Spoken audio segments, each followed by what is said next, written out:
কাইলৈ দেশজুৰি উদযাপন কৰা হ'ব ৭৫ সংখ্যক গণৰাজ্য দিৱস। গণৰাজ্য দিৱসৰ প্ৰাক্ষণত আজি দেশবাসীক সম্বোধন কৰি ভাষণ প্ৰদান কৰিলে ৰাষ্ট্ৰপতি দ্ৰৌপদী মুৰ্মুৱে। তেওঁ ক'লে এয়া এক ঐতিহাসিক সময়, ৰাষ্ট্ৰই অমৃতকালৰ প্ৰাৰম্ভিক বছৰত আছে আৰু এয়া যুগান্তকাৰী পৰিৱৰ্তনৰ সময়।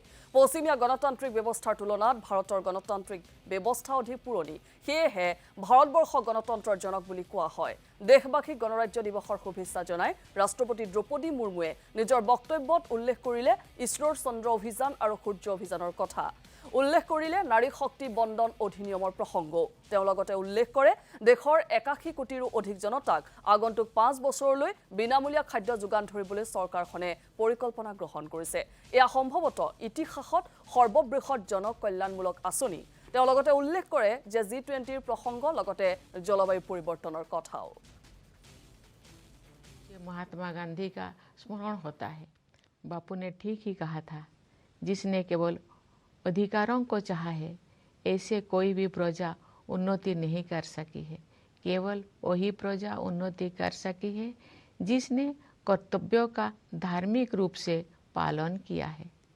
मेरे प्यारे देशवासियों, गणतंत्र दिवस हमारे आधारभूत मूल्यों और सिद्धांतों को स्मरण करने का एक महत्वपूर्ण अवसर है। जब हम उनमें से किसी एक बुनियादी सिद्धांतों पर चिंतन करते हैं तो स्वाभाविक रूप से अन्य सभी सिद्धांतों पर भी हमारा ध्यान जाता है। संस्कृति, मान्यताओं और परंपराओं की विविधता हमारे लोकतंत्रों का अंतर्निहित आयाम है। हमारे विविधता का ये उत्सव समता पर आधारित है, जिसे न्याय द्वारा संरक्षित किया जाता है। ये सब स्वतंत्रता की वातावरण में ही संभव हो पाता है। इन मूल्यों और सिद्धांतों की समग्रता ही हमारी भारतीयता का आधार है।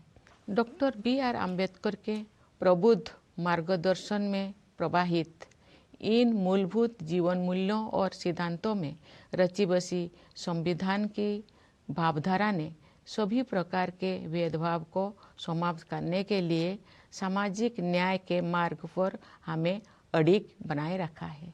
मैं ये उल्लेख करना चाहूँगी कि सामाजिक न्याय के लिए अनवरत युद्धरत रहे श्री कर्पूरी ठाकुर जी की जन्म शताब्दी का उत्सव काल ही संपन्न हुआ है।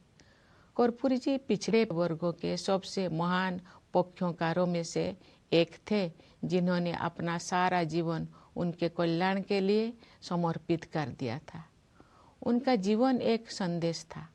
अपने योगदान से सार्वजनिक जीवन को समृद्ध बनाने के लिए मैं कर्पूरी जी को अपनी श्रद्धांजलि अर्पित करती हूँ।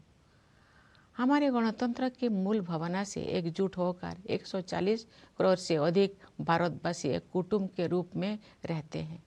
दुनिया के सबसे बड़े इस कुटुंब के लिए सह अस्तित्व की भावना भूगोल द्वारा थोपा गया बोझ नहीं है, बल्कि सामूहिक उल्लास का सहज स्रोत है, जो हमारे गणतंत्र दिवस के उत्सव में अभिव्यक्त होता है।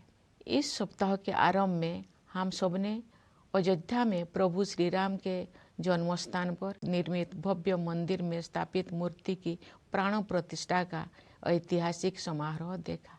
भविष्य में जब इस घटना को व्यापक परिप्रेक्ष्य में देखा जाएगा, तब इतिहासकार भारत द्वारा अपने सभ्यतागत विरासत की निरंतर खोज में युगांतकारी आयोजन के रूप में इसका विवेचन करेंगे।